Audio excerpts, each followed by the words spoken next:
Hello there. These two images, while wildly different, share one thing in common. They both could get disqualified from camera club competitions. But first, we'll critique them, and then I'll explain. Come on over here.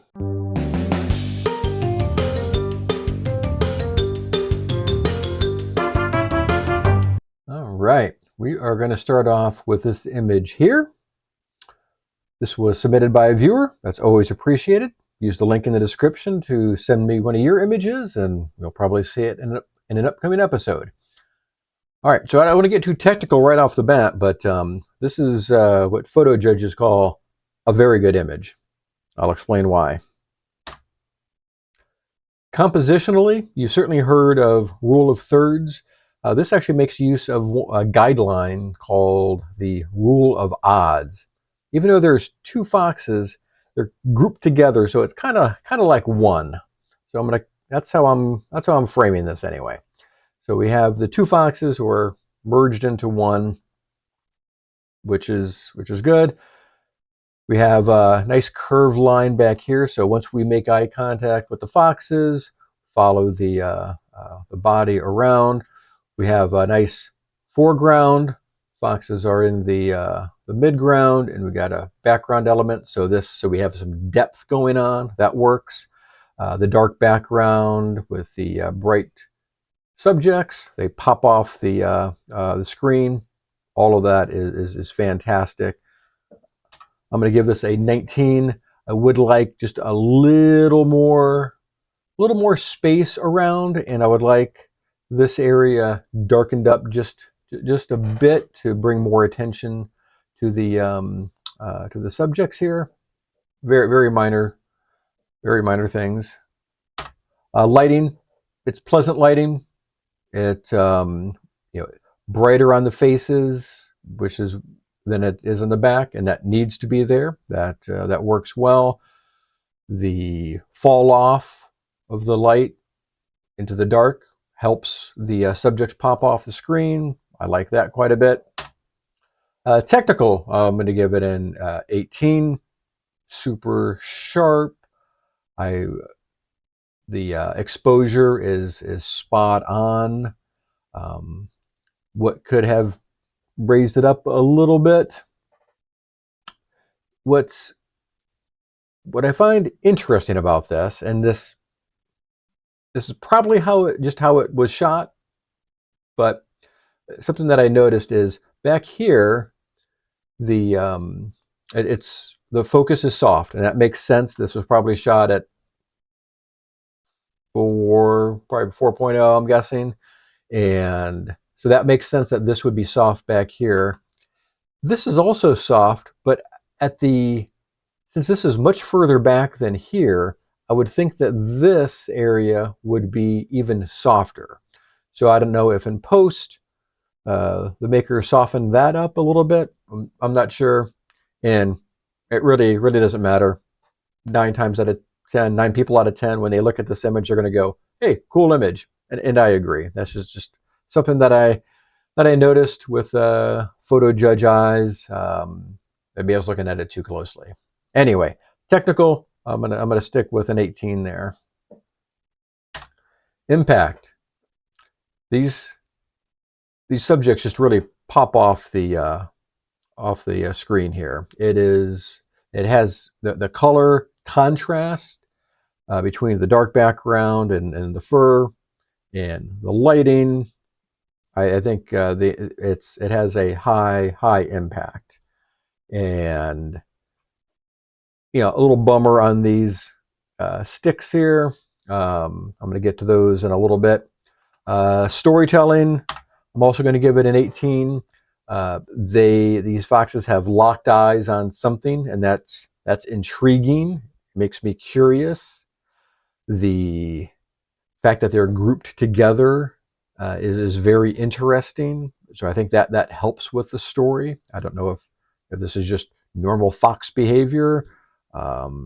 Either way, between impact and storytelling, it's a great combo of a pose. So 18 and 18, all told, I'm going to give this a 91. It's a great image. Now, what would I mentioned a few things about, like, the sticks and darkening and all of that.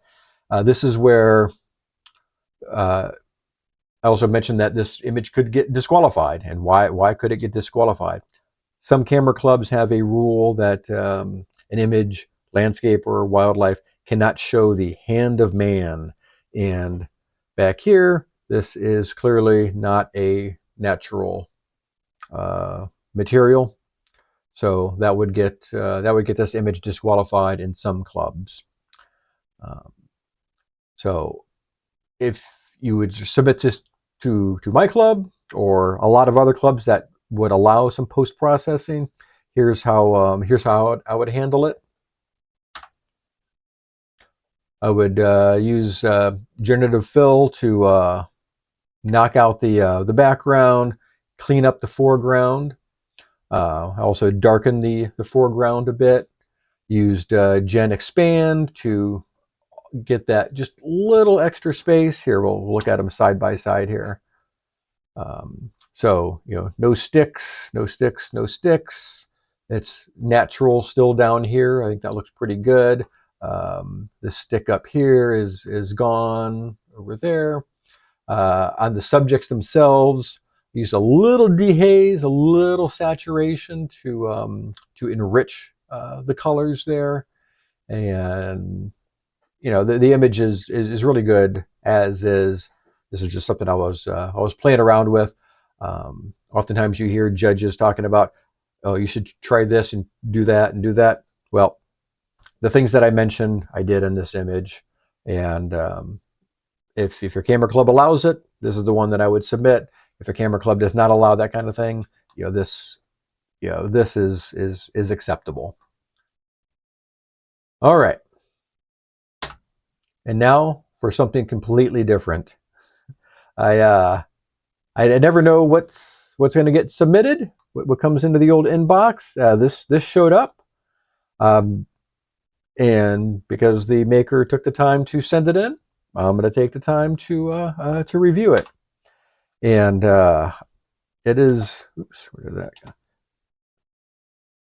I'm not going to use my normal composition, lighting, technical impact, storytelling, because really lighting and technical are not relevant for this one. I will treat this first one the same composition. I think the composition is great. We have the subject just off center. We have these pictoglyphs and these little guys here looking at and same with these things, looking at our subject. So we're all locked in on our subject. That I find, again, it's a well composed image. And again, I'm going to skip over lighting and technical, and we're going to look at impact and storytelling, because this image has that in spades. So this also would be allowed in my camera club, so long as it started life as an original photo of the maker's own work, even if it was a composite, and the topic for that month allowed for this kind of heavy-duty post-processing. Again, a lot of clubs probably would not allow this, so it would get disqualified. We have the definition laid out, and it would be up to the judge of the month to determine if this meets that criteria, that definition. Um, I think it's a very interesting image, again, from an impact and storytelling. So we have the ancient glyphs here. We have the futuristic things here. We have presumably present day. This is like a one scene time machine or time lapse. It's got everything here. When this was sent in, the title of it was Spirits. So that adds a whole nother paranormal layer to this image.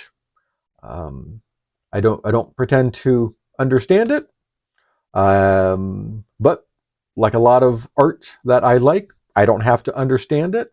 I don't have to get it. It just has to make me think or make me feel something, and this image does that. So thanks to the maker for sending it in.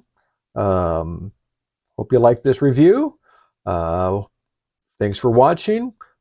Throw some comments down in the comment box. I would appreciate that. As always, like, subscribe, blah blah blah, and we'll see you next time. Bye bye.